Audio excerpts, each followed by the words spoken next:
8 minutos, entonces, nuevos testimonios comprometen más al gobierno aprista. Estamos en la línea telefónica con Julio Quintanilla, él es abogado del Estado ante la Corte Interamericana de los Derechos Humanos sobre el caso de la matanza en Los Penales. ¿Cómo está, señor Quintanilla? Buenos días. Buenos días, amables oyentes de Canal N, un grato gusto, distinguida señorita Karina Borrero, poder intercambiar con usted. Se han ya difundido ayer un testimonio más que además refuerza la tesis y el informe que usted ha emitido hace algunos días con respecto a los acontecimientos en la matanza de Los Penales. ¿Usted conocía el testimonio del señor Jesús Mejía? Bueno, yo conocía de que habían sobrevivientes, que había una persona que había observado, sin embargo, de lo cual no he tenido un contacto directo con la persona.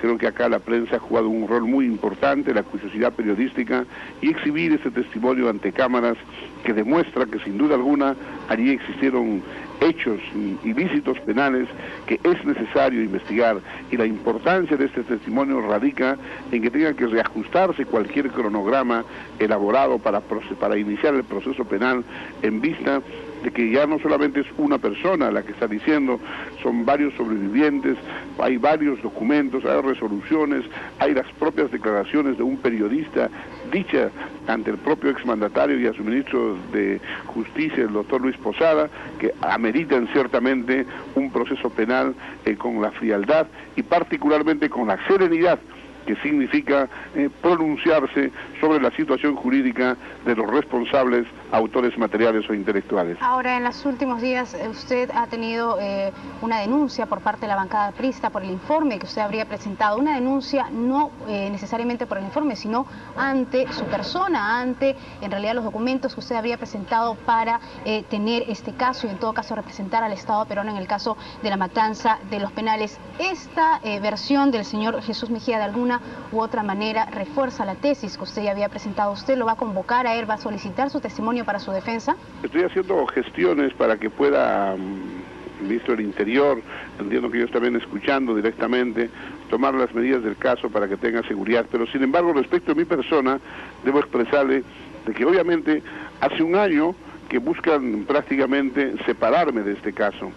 Yo voy a en su momento mostrar con instrumentos cuál ha sido la sistemática permanente que han tenido al extremo de contratar una persona que me perseguía permanentemente y que obviamente en todo momento buscaba separarme, indisponerme frente a autoridades del gobierno, autoridades del Estado. Luego de lo cual... ¿Ha podido identificar a esta persona? Por supuesto que sí. ¿Quién es esta persona? Me han robado en mi domicilio también 2 veces. Yo vivo en provincias y mi patrimonio de 20 años me han privado prácticamente en una media hora, en 40 minutos. Yo decía, ¿de dónde vienen estos robos? Amenazas permanentes, quejas en distintos órganos del Estado, que obviamente, responsablemente, me permiten afirmar que denunciaré a estas personas, pero particularmente el señor congresista José Luis Delgado Núñez del Arco, que es una persona que, por supuesto, teniendo una pequeña oficina cerca de donde yo tengo mi oficina, ahora aparece pues con ingentes recursos y muestra un indudable desequilibrio patrimonial, de manera, él ha hecho suyo un documento que supuestamente es falso. Lo que ocurre es que hay 2 certificados que tienen 25 a 28 de septiembre del 96 y uno otorgado por la Embajada Americana que señala la misma fecha y dice cómo puede estar en México y cómo puede estar en Perú. ¿Cómo está pasado eso? ¿Cómo se va a sustentar eso? Simplemente de que he sacado una constancia del Departamento de Justicia de la Embajada Americana en el que demuestra que ese certificado que me han otorgado es original y que fue firmado por el director del distrito de la Ciudad de México en ese entonces, es decir, firma un documento, un mexicano de Estados Unidos, pero firma porque el evento se realizó en Cusco y no ha habido ninguna transgresión y todo está legal. Por eso es que estoy emplazando judicialmente a este congresista, porque no puede ser tan irresponsable que le entreguen un documento y lo dé por cierto. Ya, señor Quintanilla, ¿qué acciones usted ya está tomando en ese momento? Estoy en este momento preparando la denuncia y obviamente espero que se levante la inmunidad, pero sin embargo... ¿Qué documentos está recabando? Estoy recabando los documentos de la Embajada Americana, los propios certificados, y voy a demostrar que yo estoy absolutamente limpio en este asunto y que esta campaña que la han emprendido con el ánimo de bajarme la autoestima es obviamente una consigna partidaria para desaparecer al suscrito y obviamente privarme de estar ejercitando una función en defensa específico representando al Estado en el caso Durán Ugarte. Ahora, ¿usted ha recibido amenazas en los últimos días? Por supuesto. ¿Ha pedido ya por resguardo ejemplo, para usted?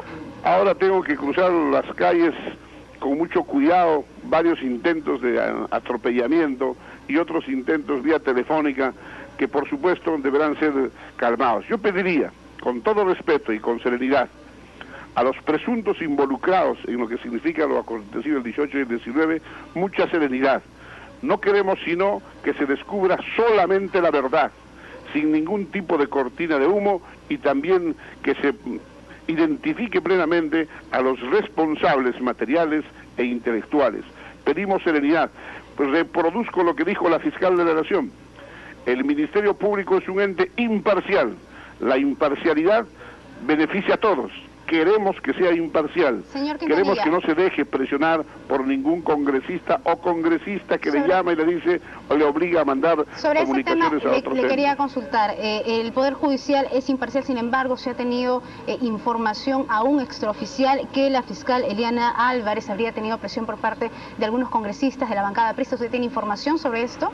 Yo he demostrado en una entrevista justamente que tuve en Canal N a las 9 de la noche el viernes, donde la doctora Yuri de la Mata, la respetable doctora defensora, que es congresista y también es defensora, que contraviniendo el reglamento que ellos no pueden conocer asuntos pendientes al Poder Judicial como este. ¿Qué dijo? Ella dijo claramente, yo he presionado. Yo le dije, doctora, usted está diciendo presionado.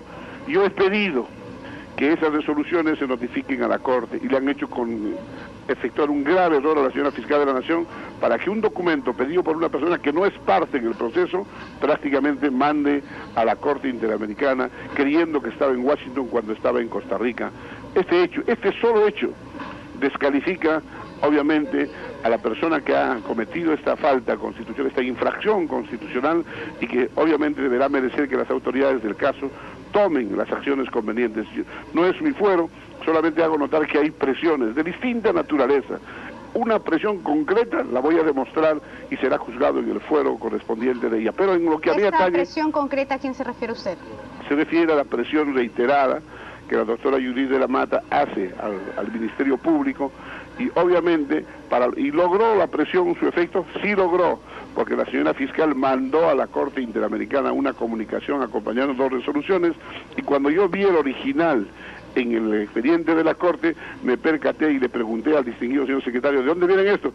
De oficio habían sido enviados por el Perú, pero no había sido de oficio, sino había sido consecuencia de la presión, había sido consecuencia del pedido reiterado de quien, no siendo parte en el proceso y extralimitándose en sus funciones, contraviniendo el reglamento del Congreso, está actuando como abogada defensora en contra de los intereses del Estado. Bien, señor Quintanilla, muchísimas gracias por esta comunicación. Era Julio Quintanilla, abogado titular ante la Corte Interamericana de los Derechos Humanos, abogado titular del Estado, sobre el caso de la matanza en los penales. Él ha mencionado que ya está recabando información, documentación, para que pueda asumir o presentar en su defensa ante la denuncia de la bancada aprista de que en realidad él habría presentado documentos falsos para asumir la titularidad en la defensa del Estado ante la matanza, en el caso de la matanza de los penales. Son las 11:50.